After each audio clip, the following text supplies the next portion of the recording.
The Great Hall of the Council of Stars stretched before Ambassador Sarah Chen like a cathedral made of starlight. Crystalline walls pulsed with the soft blue glow of 1,000 distant suns, while representatives from 47 different species sat in judgment. The air hummed with translation fields, converting the clicks, whistles, and harmonic tones of alien languages into something her human ears could understand. Sarah stood alone at the center of the vast chamber, her simple black diplomatic uniform a stark contrast to the elaborate robes and biomechanical augmentations of the council members surrounding her. She had come here with hope 3 months ago, carrying humanity's formal application to join the galactic community. Now, as she faced the cold stares of beings who had ruled space for millennia, she realized how naive that hope had been. The Archon Baldrus, a tall reptilian creature whose scales shifted colors with his emotions, rose from his seat on the highest tier. His voice carried the weight of ancient authority as it echoed through the chamber. The Council of Stars has reached its decision regarding the application of the species known as humans from the planet Earth, Baldrus announced. After careful consideration of your technological capabilities, social structure, and historical record, we find your species unsuitable for membership in our alliance. Sarah felt her heart sink, but she kept her expression neutral. She had been a diplomat for 15 years, representing Earth in first contact situations across the solar system. She knew how to hide her emotions, even when the weight of her entire species' future pressed down on her shoulders. "May I ask the specific reasons for this decision?" Sarah asked, her voice steady despite the tremor of anger building in her chest. A creature that looked like a living flower with dozens of eye stalks swayed forward. This was Councillor Euthala of the Botanari Collective, one of the oldest members of the council. When she spoke, her voice carried the whisper of wind through leaves. "Your species is too young, too aggressive, too chaotic," Euthala said. "In the mere 300 years since you achieved spaceflight, you have spread across dozens of star systems like a plague. You consume resources at an alarming rate, terraform planets without regard for existing ecosystems, and your governments change leadership with concerning frequency." "But we've made incredible advances," Sarah protested. "Our medical technology has eliminated most diseases. We've developed clean fusion energy, sustainable agriculture systems, and our crime rates have dropped to historical lows across all colonies." A being that appeared to be made entirely of living metal stood next. This was Nexus Prime, representative of the synthetic Concordat. His voice sounded like perfectly tuned bells.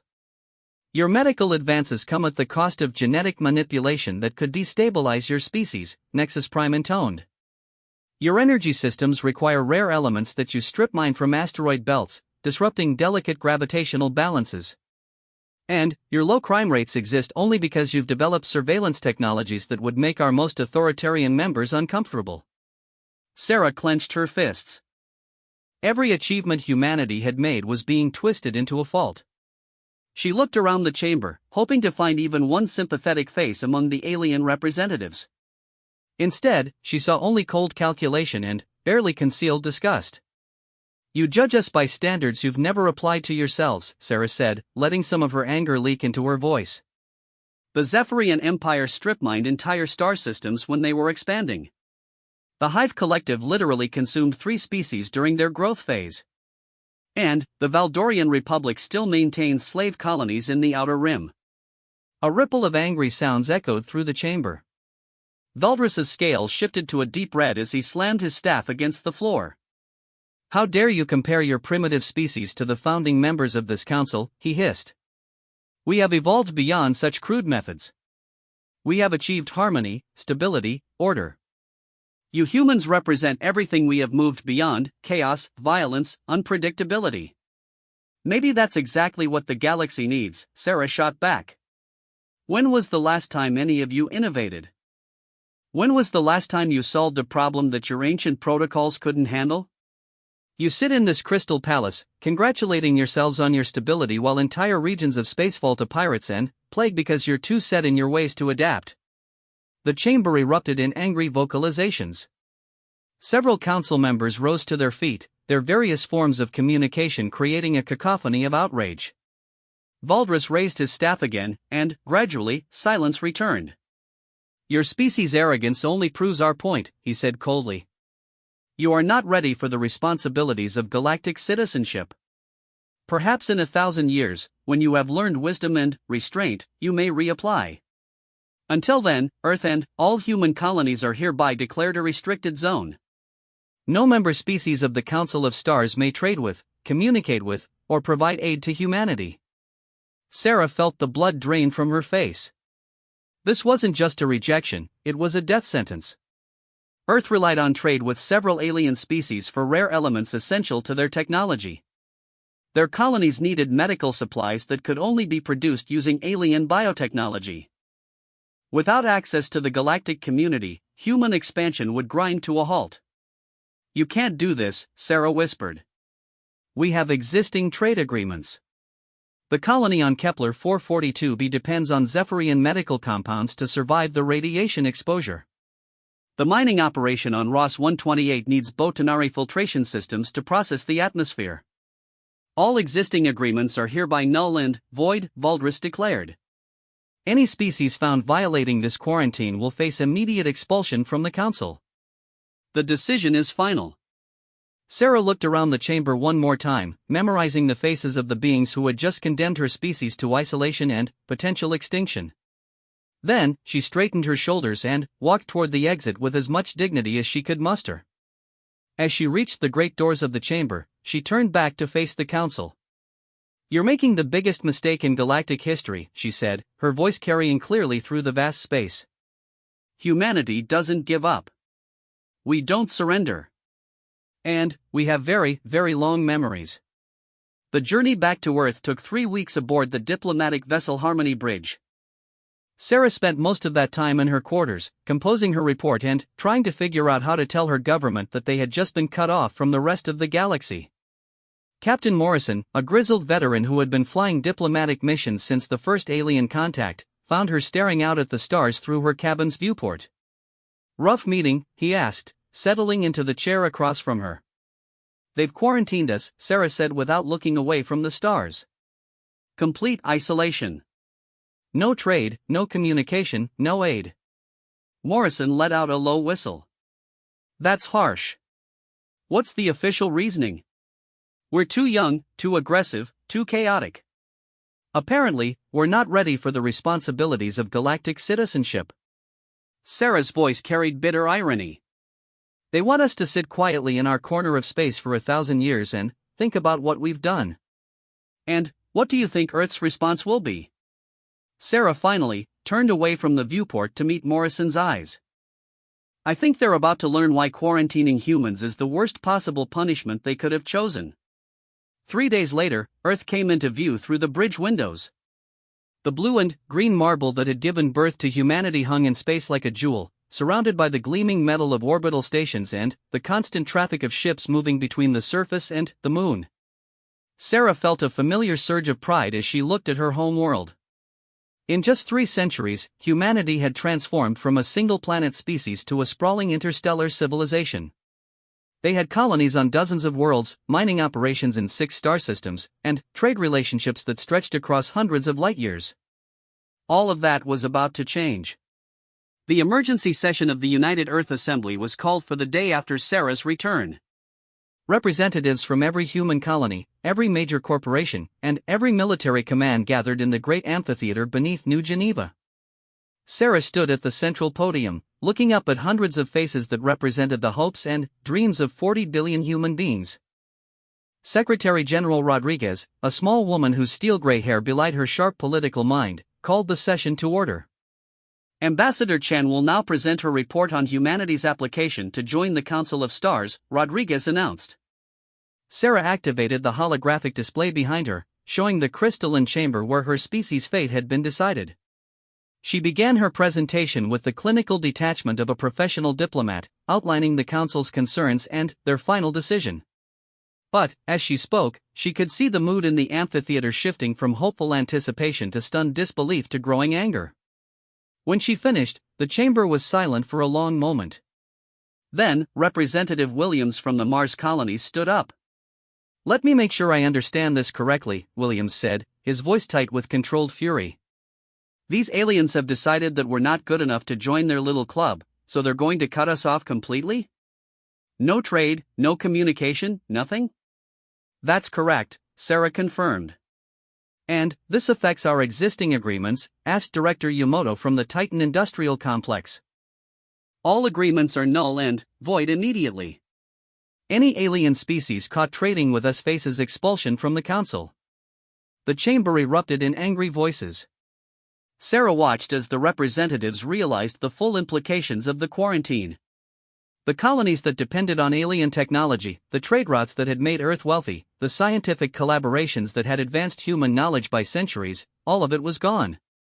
Secretary General Rodriguez called for order, but it took several minutes for the noise to die down. When it finally did, she stood to address the assembly. The question before us now is simple, Rodriguez said. How do we respond? Representative Chun from the Proxima Centauri system was the first to speak. We need to find a way to appeal this decision. Surely there must be some process for review or reconsideration. Sarah shook her head. I asked. The decision is final. They suggested we might be allowed to reapply in 1,000 years. 1,000 years? General Harrison from Earth Defense Command stood up, his military bearing evident even in civilian clothes. They expect us to just sit here and wait for a millennium while our colonies die and our expansion stops? That appears to be exactly what they expect, Sarah replied. Admiral Singh from the Deep Space Fleet leaned forward. What about our military capabilities? Could we force them to negotiate? Against 47 different species, each with technology centuries or millennia ahead of ours? Sarah asked. Even if we could win such a conflict, which is highly doubtful, it would prove their point about us being too aggressive. So what do you suggest? Asked Dr. Petrova from the Scientific Council. That we simply accept this judgment and resign ourselves to isolation? Sarah looked around the chamber at the faces of humanity's leaders. She saw anger, frustration, and fear. But she also saw something else, the same stubborn determination that had driven humans to leave their home planet in the first place. I suggest we do exactly what humans have always done when faced with an impossible situation, Sarah said. We prove everyone wrong. She activated a new display, showing a detailed map of known space. Human colonies glowed green, while alien territories were marked in various other colors. The sheer size of the galaxy made Earth's holdings look tiny by comparison. The Council of Stars controls maybe 15% of the Milky Way, Sarah continued. The rest is unexplored space, independent systems, and regions they consider too dangerous or unprofitable to claim. They've had thousands of years to expand into those areas, and they haven't. Do you know why? Because they're satisfied with what they have, said Representative Morrison from the Europa colonies. Because they're afraid, Sarah corrected. They become so focused on stability and control that they've forgotten how to take risks. They've forgotten how to grow. She highlighted a vast region of space beyond the current boundaries of human expansion. There are thousands of star systems out there that nobody has claimed. Worlds that could support human life with minimal terraforming. Resources that could fuel our expansion for millennia. The only thing stopping us from claiming them is the technology gap between us and the Council species. A technology gap that just became impossible to bridge, pointed out Director Singh from the Lunar Research Institute. Without access to alien knowledge, it could take us centuries to develop the capabilities we need for true deep space exploration. Sarah smiled for the first time since returning to Earth. That's assuming we need their specific technologies. But what if we developed our own? What if we found better solutions to the same problems? What exactly are you proposing? Secretary General Rodriguez asked.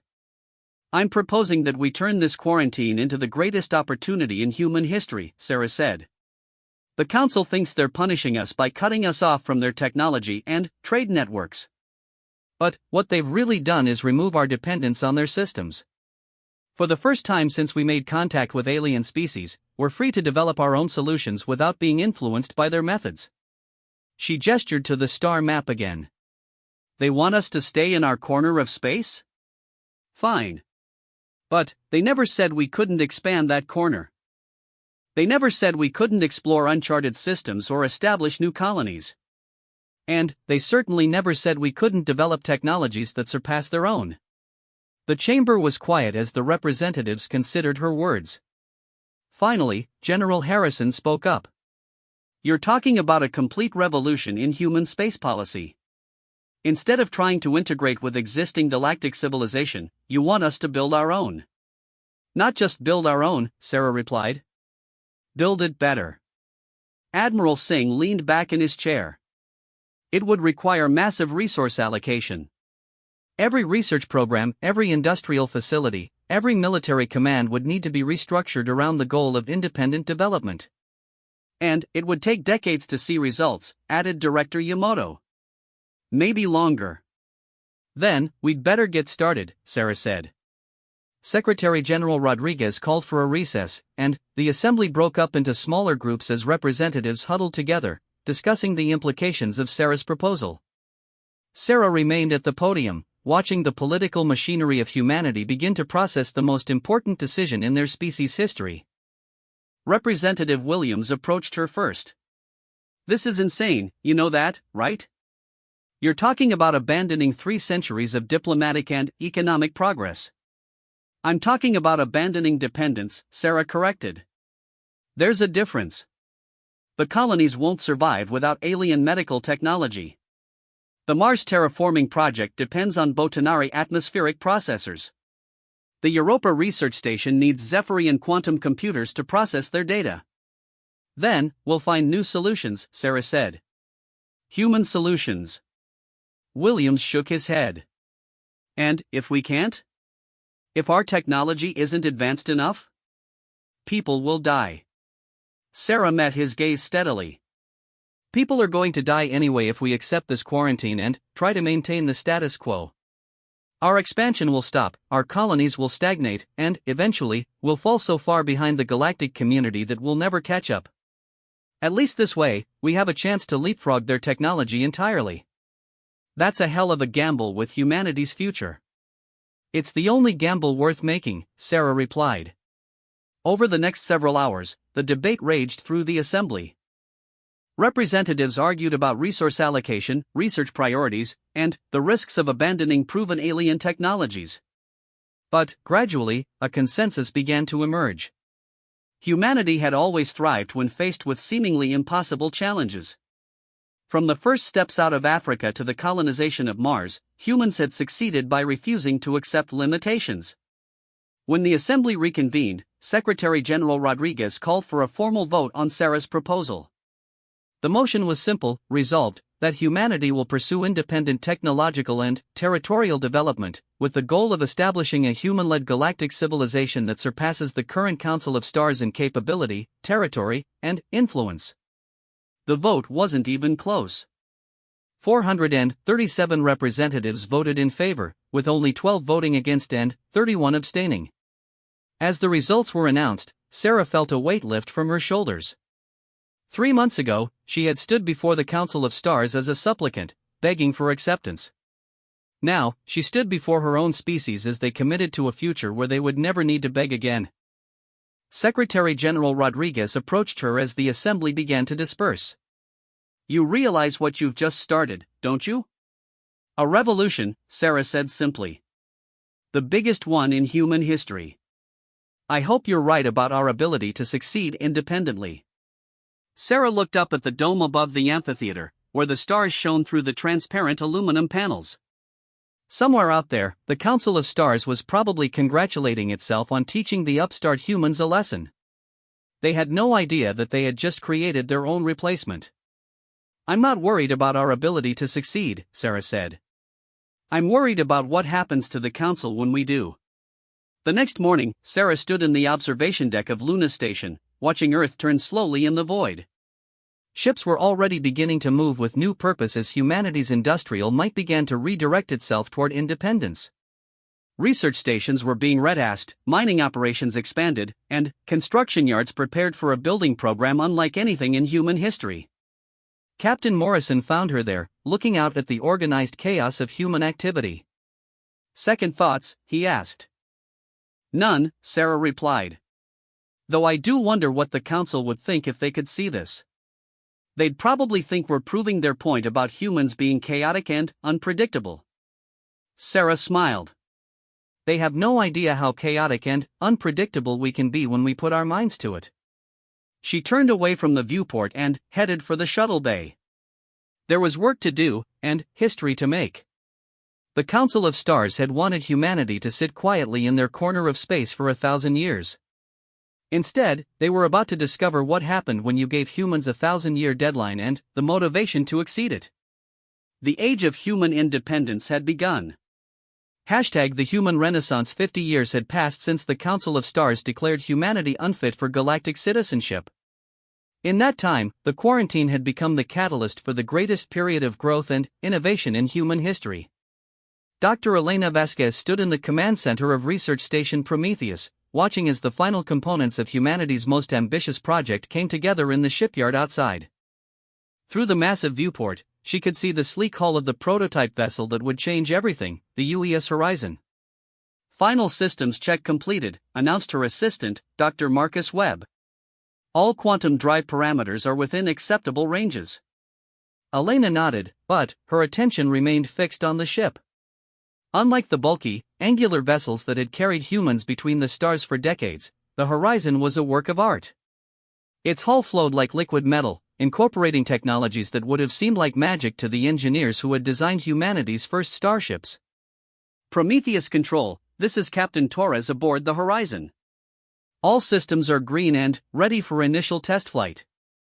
Elena activated the communication panel. Captain Torres, you are cleared for departure. Remember, this is just a basic systems test.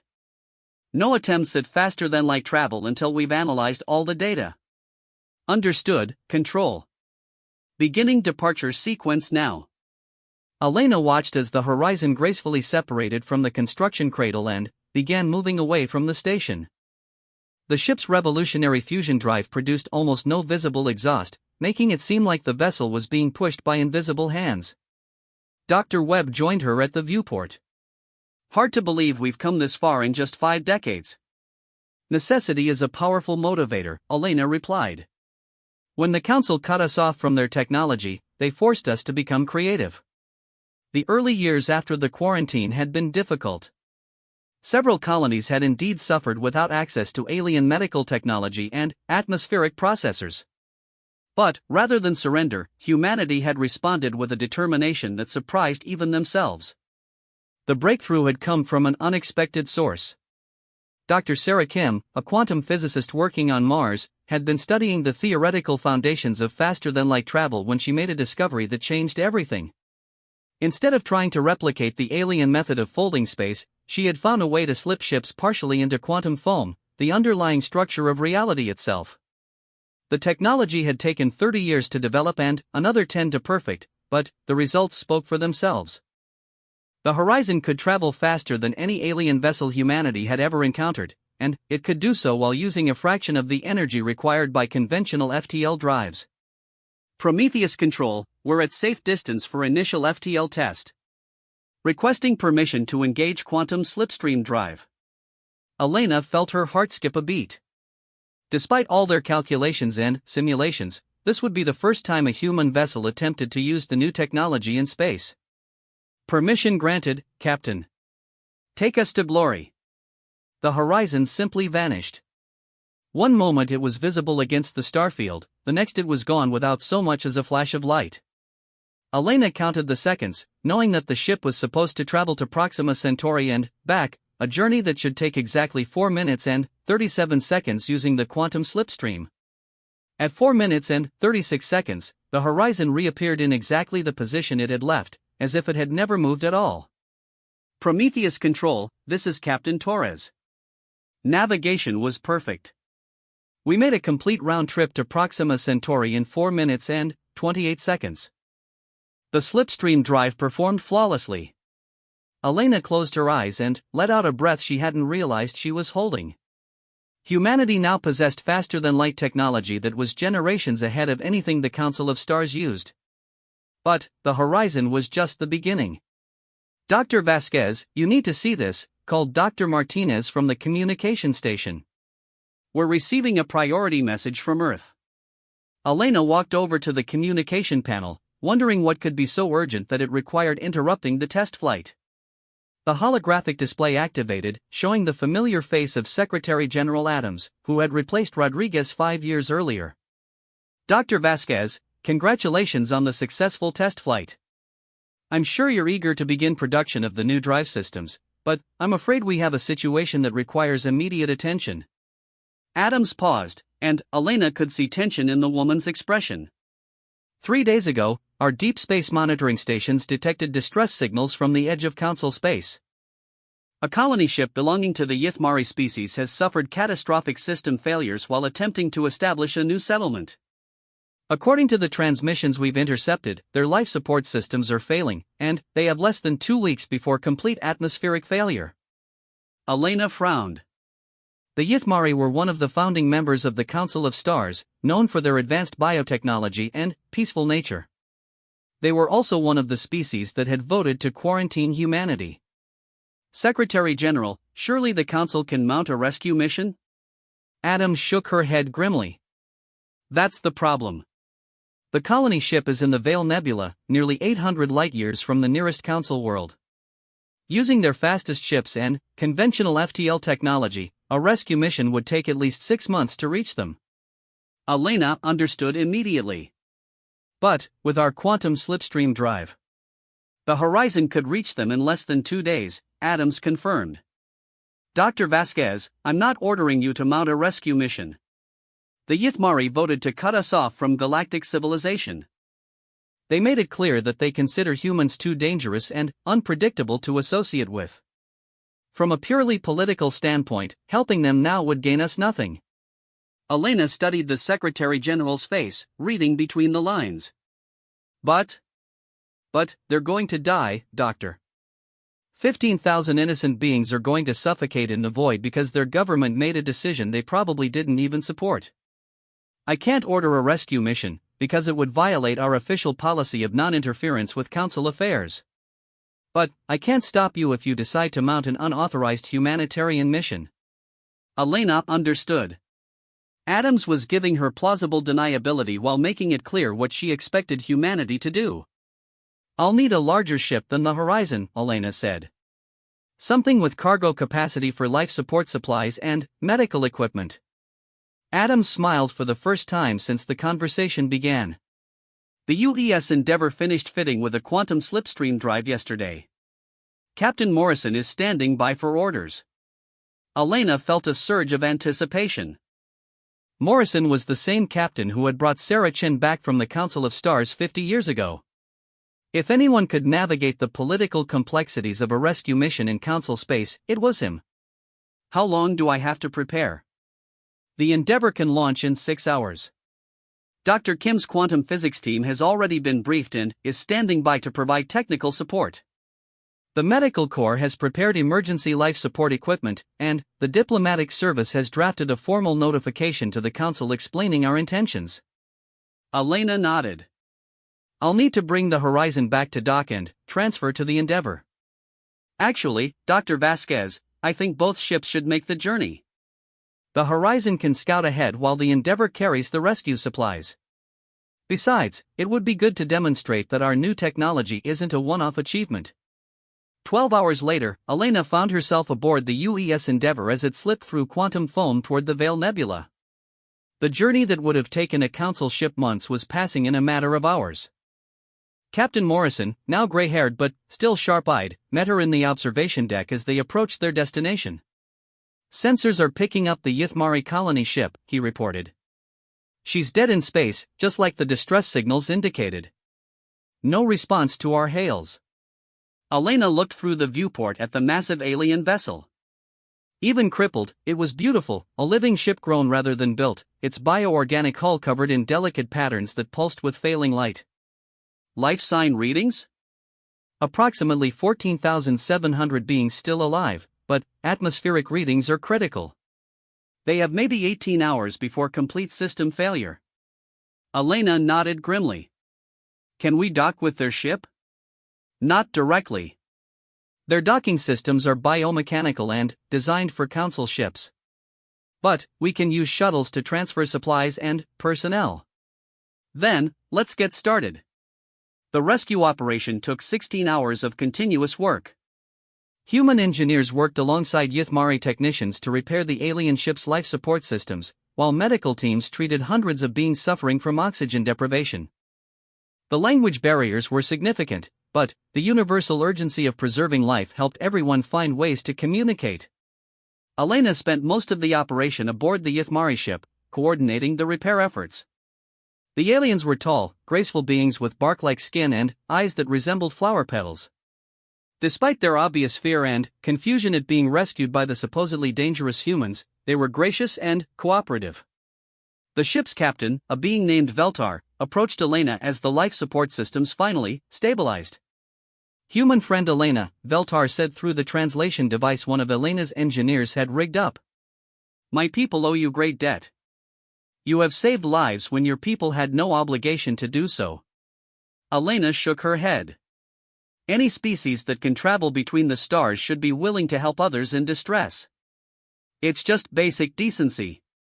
Veltar's petal-like eyes fluttered in what Elena had learned was the Ythmari equivalent of surprise. "Your people were cast out by the council for being too dangerous and unpredictable. Yet you risk your own safety to save those who condemned you. This does not match what we were told about humans."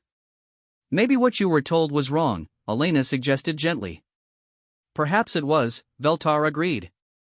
"Captain Morrison has offered to escort our ship to the nearest council world. But I find myself curious about your people's progress since the quarantine. Would it be possible to visit one of your worlds?" Elena felt a surge of excitement. This could be the first crack in the wall the council had built around humanity. "I think that could be arranged," she said. 2 weeks later, a small Ythmari delegation arrived at Earth aboard one of humanity's new quantum slipstream vessels. Elena had been asked to serve as their guide, showing them the achievements of human civilization over the past 50 years. The aliens were amazed by everything they saw. Human cities had become wonders of engineering, with vertical farms and fusion power plants that provided clean energy without environmental impact. The orbital stations around Earth hosted research facilities that were conducting experiments the Council had never imagined. But it was the philosophical changes that seemed to surprise Veltar the most. "Your people have no central government," he observed as they toured the United Earth Assembly. "Yet you coordinate the activities of dozens of star systems across hundreds of light years. How is this possible?" Elena smiled. "We learned that diversity is strength. Instead of trying to impose uniform solutions across all human colonies, we let each world develop its own approach to challenges. The colony on Kepler 442b developed radiation-resistant crops that help other worlds with similar problems. The miners on Ross 128 invented new atmospheric processors that work better than anything the Council ever shared with us. When you force different groups to solve problems independently, you get multiple solutions instead of just one." "But this must lead to conflict," Veltar protested. "Different groups pursuing different goals, competing for resources." "Sometimes," Elena admitted. "But we've learned that competition drives innovation, while cooperation spreads the benefits. It's a balance the Council seems to have forgotten in their pursuit of stability." On their last day on Earth, Veltar asked Elena the question she had been expecting since the delegation arrived. "What do your people intend to do now? You have technology that surpasses anything the Council possesses. You have colonies expanding into unexplored regions of space. You could challenge the Council's authority directly." Elena looked out at Earth's skyline, thinking carefully about her answer. "We're not interested in challenging the Council," she said finally. "We're interested in making them irrelevant." "I do not understand." "The Council controls maybe 15% of the galaxy through fear and technological superiority. They maintain order by limiting the development of younger species and keeping everyone dependent on their trade networks. But what happens when a civilization develops technology that makes those trade networks unnecessary? What happens when younger species no longer need the Council's permission to thrive?" Veltar's eyes fluttered rapidly. "You are creating an alternative to the Council system." "We're creating a better system," Elena corrected. "One based on cooperation rather than hierarchy, innovation rather than stagnation, and mutual aid rather than dependency." "And if the Council attempts to stop you?" Elena's expression hardened. Then, they'll discover that the humans they thought were too dangerous and unpredictable have spent 50 years becoming more dangerous and more unpredictable than they ever imagined. After the Ythmari delegation left Earth, Elena found herself appointed as humanity's first director of galactic affairs. Her mission was simple in concept but revolutionary in scope: establish contact with every independent species and unaligned world in the galaxy, offering them technology, trade, and protection without the restrictions imposed by the Council of Stars. The results exceeded everyone's expectations. Within 5 years, humanity had established formal relationships with over 200 different species, many of whom had been ignored or exploited by the Council for millennia. The human trade network, facilitated by quantum slipstream technology, grew to rival the Council's own economic influence. More importantly, humanity began sharing its technological innovations freely with any species willing to cooperate. Planets that had struggled with atmospheric management received advanced terraforming technology. Species facing resource shortages were taught sustainable mining and manufacturing techniques. Civilizations threatened by pirates or natural disasters were offered protection by the rapidly expanding human fleet. Elena stood once again in the observation deck of a space station, but this one was different. Harmony Station orbited a star that hadn't even been named when humans were first quarantined by the Council. Now it served as the capital of the human Commonwealth, a loose alliance of species that stretched across a quarter of the galaxy. Dr. Webb, now Director of Technological Development, joined her at the viewport. Through the transparent aluminum, they could see ships from dozens of different species moving through the traffic control patterns around the station. The Zephyrian delegation arrived this morning, Webb reported. They're officially requesting to withdraw from the Council of Stars and join the Commonwealth. Elena felt a moment of satisfaction. The Zephyrians were one of the Council's founding members, known for their military technology and rigid social hierarchy. Their defection would send shockwaves through the galactic community. What's their reasoning? Same as the others. The Council's trade restrictions and technological limitations are stifling their growth. They can see which way the wind is blowing. Elena nodded. Over the past decade, 17 species had left the Council of Stars to join the human Commonwealth. Each defection weakened the Council's authority and strengthened humanity's position as the galaxy's rising power. Any word from the Council about our latest expansion into the Outer Rim? Webb grinned. Archon Baldrus issued another statement condemning our reckless expansion and destabilizing influence on galactic civilization. He also demanded that we cease all activities beyond our original territory and submit to Council authority for the good of the galaxy. And our response? Secretary General Adams sent a very polite message thanking the Council for their concern and informing them that humanity would be happy to discuss galactic affairs once the Council demonstrates its relevance to modern interstellar civilization. Elena laughed. 50 years ago, humanity had been cast out of galactic society for being too young and too dangerous. Now they controlled more territory than the Council of Stars and had allied with more species than the Ancient Alliance had ever managed to unite. Dr. Vasquez, we're receiving an urgent communication from the Aurora Deep Space Observatory, announced the communications officer. Elena walked over to the communications station, wondering what could be urgent enough to interrupt her evening briefing. The holographic display activated, showing the face of Dr. Chen, the observatory's director. Dr. Vasquez, we've detected something unusual at the edge of our sensor range. A massive fleet of unknown ships moving through unexplored space toward Council territory. The energy signatures don't match anything in our databases. Elena felt a chill run down her spine. How large is this fleet? At least 10,000 ships, possibly more. They're moving in perfect formation at sublight speeds, suggesting a high degree of coordination. Based on their trajectory, they'll reach the outer Council worlds in approximately 6 months. Have you been able to establish communication? Dr. Chen shook her head grimly. No response to any of our attempts at contact. Whatever they are, they're not interested in talking. Elena closed the communication link and stared at the star field outside the observation deck. For 50 years, humanity had focused on building its own civilization while the Council of Stars stagnated in their crystal palaces. Both groups had been so focused on their rivalry that neither had paid attention to what might be lurking in the unexplored regions of space. Now something was coming, something that dwarfed both human and Council fleets. And, for the first time since the quarantine began, Elena wondered if humanity's rapid expansion had come at the cost of preparing for threats they had never imagined. "Dr. Webb, I need you to contact Earth immediately," Elena said. "Tell them we need an emergency session of the Commonwealth Council.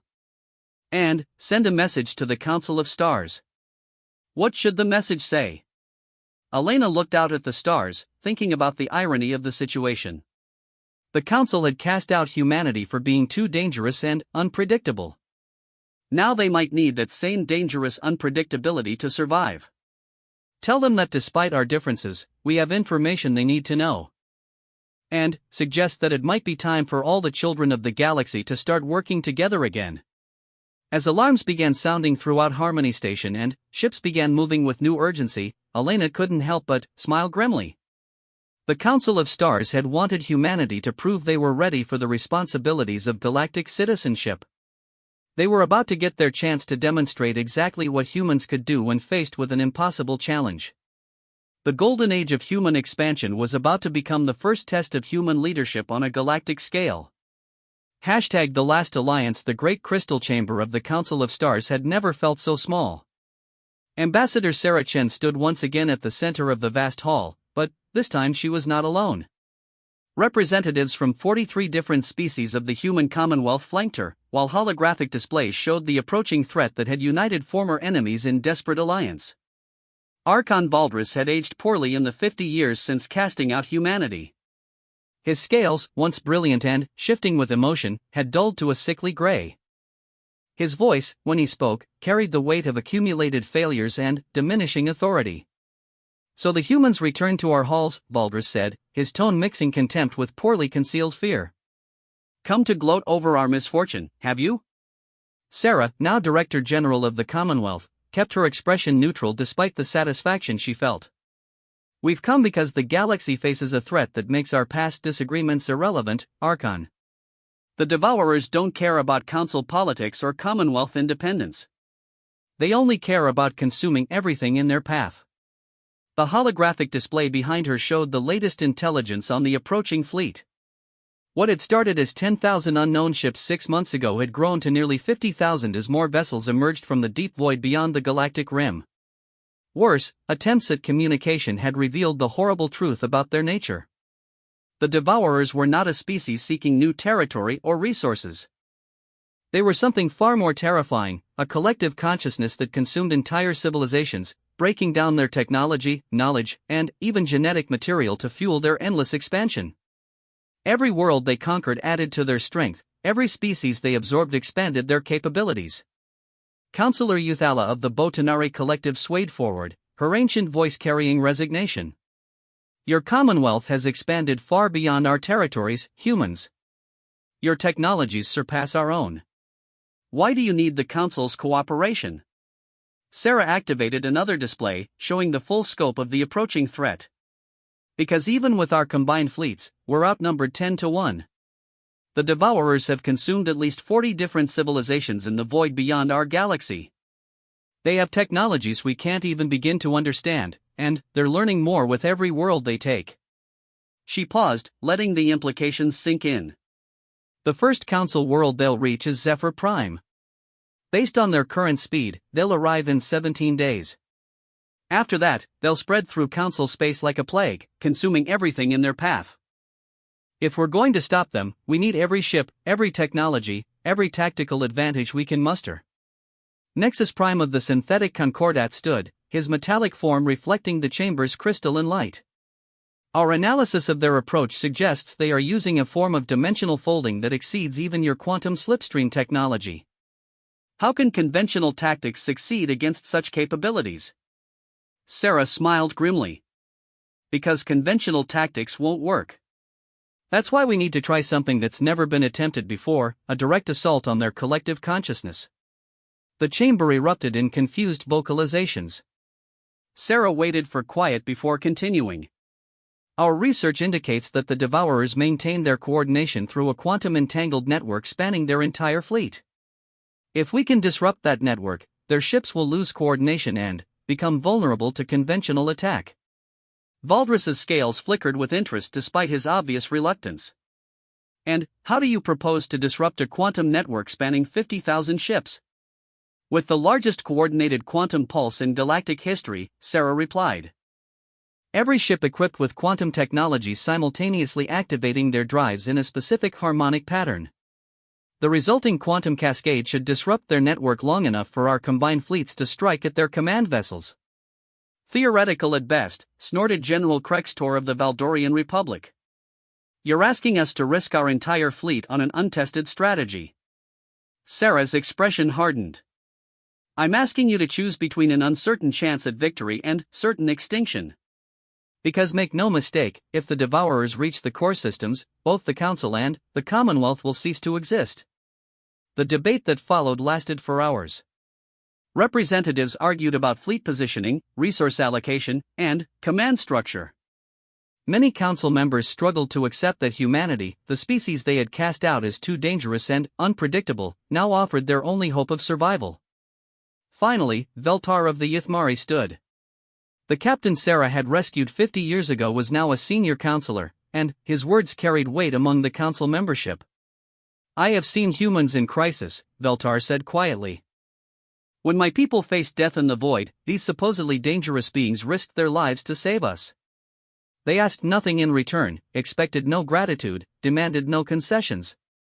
They acted because it was the right thing to do. He gestured towards Sarah. Now they return again, offering to risk everything to save those who condemned them. Perhaps it is time we admitted that our judgment of humanity was flawed. Valdris remained silent for a long moment, his scales shifting through various shades of gray. Finally, he spoke. Very well. The Council of Stars will place our fleets under joint command with the Commonwealth forces. But, we want assurances that human forces will not use this crisis to expand their territory at our expense. Sarah felt a surge of anger at the Archon's pettiness, but she kept her voice level. The only territory any of us will have left if we fail is whatever the Devourers choose not to consume. Politics can wait until we've saved the galaxy. The next 17 days passed in a frenzy of preparation. The combined fleets of the Council and Commonwealth gathered at the edge of Zephyr's system, creating the largest armada in galactic history. Ships that had never operated together struggled to coordinate tactics, while engineers from dozens of different species worked frantically to synchronize their quantum technologies. Sarah stood on the bridge of the UES Triumphant, the flagship of the Allied fleet. Through the main viewport, she could see the geometric formations of alien vessels stretching to the horizon, over 15,000 ships representing the combined military might have known civilization. Admiral Harrison, now commander of the Commonwealth Fleet, approached her with the latest reports. All quantum drives are synchronized and ready for the pulse, he reported. But, I have to ask, are we sure this will work? Sarah looked at the tactical displays showing the approaching Devourer fleet. The alien ships were unlike anything in their databases, organic-looking vessels that seemed to grow rather than being built, pulsing with energies that defied classification. No, she admitted. But, it's the best chance we have. Incoming transmission from the Devourer fleet, announced the communications officer. Sarah felt surprise. In 6 months of monitoring the approaching threat, the Devourers had never attempted communication. Put it through. The main screen flickered, then, displayed an image that made Sarah's blood run cold. The being that appeared was humanoid in basic structure, but its flesh had been replaced with a mixture of organic and mechanical components that pulsed with alien energy. When it spoke, its voice was a harmony of dozens of different tones. We are the eternal hunger, the creature said. We have observed your primitive alliance and find it amusing. You gather your toys and call them weapons, but you do not understand what approaches. We understand well enough, Sarah replied. You're parasites that consume other civilizations because you can't create anything yourselves. The creature's expression didn't change, but the harmonic tones in its voice shifted to something that might have been laughter. We are evolution itself. Every species we absorb makes us stronger, every technology we consume expands our capabilities. Your Council of Stars, your human commonwealth, they will become part of us, and, through us, they will achieve perfection. The only thing you'll achieve is destruction, Sarah shot back. We won't let you consume another innocent world. You will not let us? The creature leaned forward, and Sarah could see that its eyes had been replaced with multifaceted sensors. Primitive child, we have consumed 47 different civilizations. We have absorbed their knowledge, their technologies, their biological distinctiveness. Your alliance possesses nothing we have not already encountered and overcome. The transmission ended, leaving the bridge in tense silence. Sarah stared at the blank screen, feeling the weight of her species' survival pressing down on her shoulders. "Ma'am," called the sensor officer. "The Devourer fleet is dropping out of faster-than-light travel. They'll reach weapons range in 30 minutes. Sarah activated the fleet-wide communication system. "All ships, this is Admiral Chen. Today we fight not just for our territories or our governments, but for the right of free civilizations to exist in this galaxy. The Devourers believe that consumption is evolution, that absorption is progress. We're here to prove them wrong." She paused, looking out at the massive Allied fleet. "In 30 minutes, we'll execute the quantum pulse. Every ship must activate their drives simultaneously, or the cascade effect will fail. After that, it's up to our gunners and pilots to finish what we started." The next 29 minutes passed with agonizing slowness. Sarah watched the tactical displays as the Devourer fleet arranged itself in perfect geometric formations, their ships moving with the coordination of a single organism. The alien vessels were beautiful in their deadly efficiency, streamlined predators designed for conquest and consumption. 10 seconds to quantum pulse," announced the navigation officer. "All ships report ready." Sarah closed her eyes and said a silent prayer to whatever forces had guided humanity from their small blue planet to this moment of galactic significance. "Execute quantum pulse." The effect was instantaneous and spectacular. 15,000 ships activated their quantum drives simultaneously, creating a cascade of energy that rippled through subspace like a stone thrown into still water. The pulse expanded outward at faster-than-light speeds, washing over the Devourer fleet in a wave of disruption. For a moment, nothing seemed to happen. Then, the Devourer ships began to falter. Their perfect formations dissolved into chaos as individual vessels lost their connection to the collective consciousness. Ships collided with each other or spun helplessly as their coordination systems failed. "It worked," shouted the tactical officer. "The Devourer fleet is in complete disarray. All ships, commence attack." Sarah ordered. "Target the largest vessels first, those are likely their command ships." The Allied fleet surged forward, unleashing everything they had at the confused Devourer vessels. Quantum torpedoes, plasma cannons, and energy beams lit up space as 50 years of military development was brought to bear against the galaxy's greatest threat.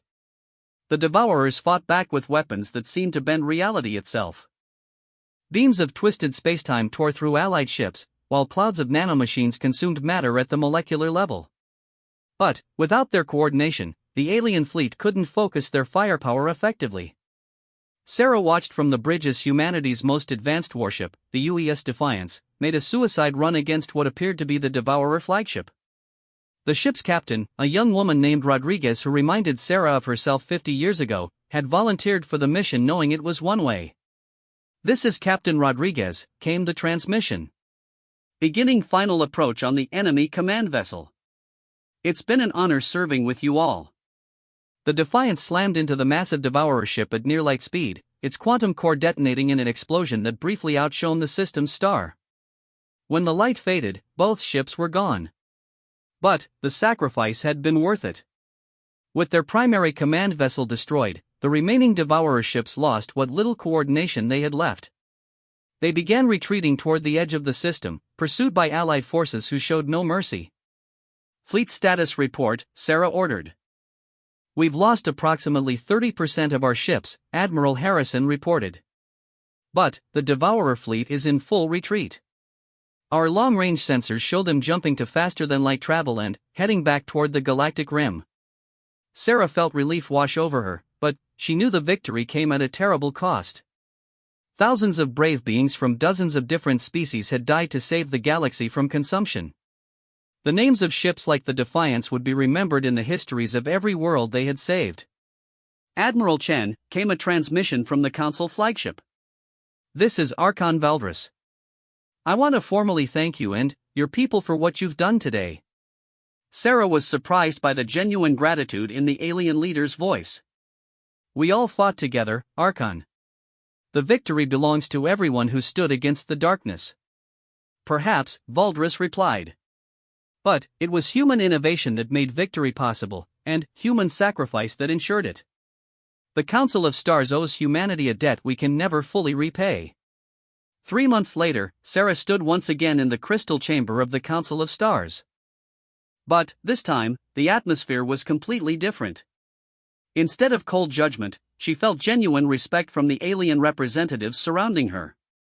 Valdris rose from his seat, his scales now bright with health and shifting with positive emotions. The Council of Stars has reached a unanimous decision regarding humanity's place in galactic civilization. He paused dramatically before continuing. Not only is humanity invited to join the Council as full members, but we formally request that humans take a leadership role in the new galactic alliance we're proposing. Sarah felt a moment of satisfaction, but it was tempered by the knowledge of what that leadership would entail. What exactly are you proposing, Archon? A merger of the Council of Stars and the human Commonwealth into a single galactic government. One that combines the Council's experience with humanity's innovation, creating something stronger than either organization could be alone. Sarah considered the offer carefully. 50 years ago, humanity had been cast out of galactic society for being too dangerous and unpredictable. Now they were being asked to lead that same society into an uncertain future. The Commonwealth will need to vote on any such proposal, Sarah said. But I think I can speak for humanity when I say that we're ready for the responsibilities of galactic leadership.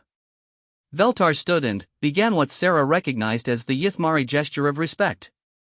One by one, the other representatives joined him, until the entire chamber was filled with beings from across the galaxy acknowledging humanity's right to lead.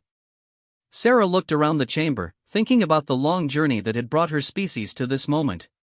The Council had cast them out as children too dangerous to be trusted with the galaxy's future. Now they were asking those same children to protect and guide that future.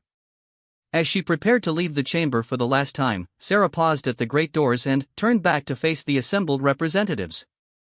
50 years ago, you told humanity that we weren't ready for the responsibilities of galactic citizenship, she said. You were right. We weren't ready to be citizens.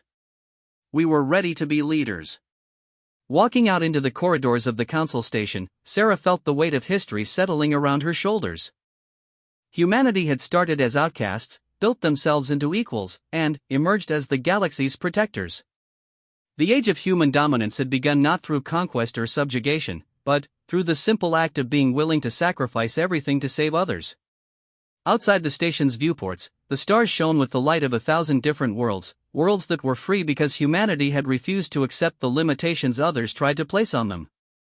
The Council of Stars had wanted humans to learn wisdom and restraint. Instead, they had learned that sometimes the galaxy needed people who were willing to be dangerous and unpredictable in defense of freedom.